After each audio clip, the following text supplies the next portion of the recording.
जिसके नेतृत्व में भारत को आजादी मिली।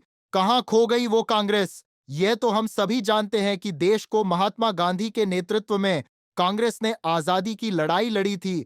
लेकिन क्या आजादी की लड़ाई लड़ने वाली वह कांग्रेस आज भी जिंदा है? इसे समझने के लिए हमें कुछ बातों पर गौर करना होगा। उदाहरण के लिए 1939 के त्रिपुरी अधिवेशन में सुभाष चंद्र बोस ने महात्मा गांधी के समर्थन से चुनाव लड़ रहे पट्टाभी सीतार मैया को हराकर कांग्रेस अध्यक्ष पद का चुनाव जीता था। परंतु बाद में महात्मा गांधी की आपत्ति पर बोस ने उनका सम्मान करते हुए अध्यक्ष पद से इस्तीफा दे दिया और राजेंद्र प्रसाद को अध्यक्ष बनाया गया।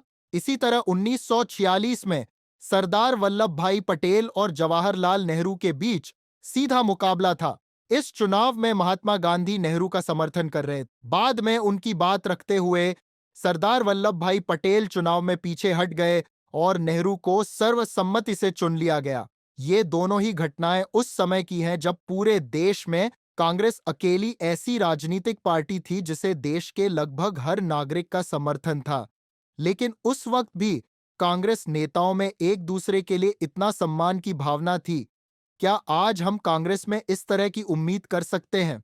आज की कांग्रेस में सोनिया गांधी तथा उनके समर्थक रातों रात एक दलित कांग्रेस अध्यक्ष सीताराम केसरी को उसके सामान सहित बाहर फेंक देते हैं और उसके कमरे पर कब्जा कर लेते हैं। आपको बता दें कि यह अपनी तरह की अकेली घटना नहीं है।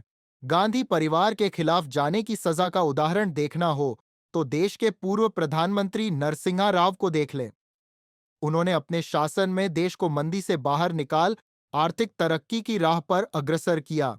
परंतु जब उनकी मृत्यु हुई तो उनके शव को कांग्रेस मुख्यालय में रखने तक की अनुमति नहीं दी गई। यही नहीं, उनके अंतिम संस्कार में न तो गांधी परिवार का कोई सदस्य और न ही कांग्रेस का कोई बड़ा नेता श्रद्धांजलि देने पहुंचा। इसी तरह आज कोई भी कांग्रेसी राहुल और सोनिया गांधी के सामने इलेक्शन लड़ना तो दूर, खड़े होने की भी बात नहीं सोच सकता। ये एक अकेला उदाहरण ही यह बताने के लिए काफी है कि आजादी दिलाने वाली कांग्रेस और आज की कांग्रेस में कितना अंतर है।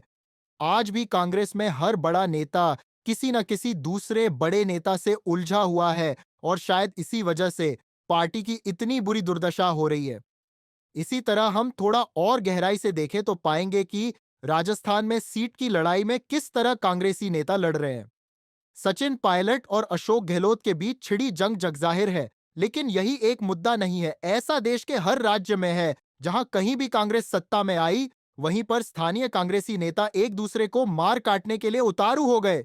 फिर चाहे एमपी में कमलनाथ और दिग्विजय सिंह हो या कर्नाटक में सिद्धारमैया और डीके शिव कुमार हो, आज की कांग्रेस सिर्फ और सिर्फ गांधी परिवार की कांग्रेस बन गई है, जहां गांधी परिवार के बाहर किसी का कोई अस्तित्व नहीं है। ऐसे में हमें यही कहना पड़ेगा कि देश को आजादी दिलाने वाली कांग्रेस कहीं खो गई है और जो आज दिखाई देती है वो एक पार्टी नहीं बल्कि एक परिवार है।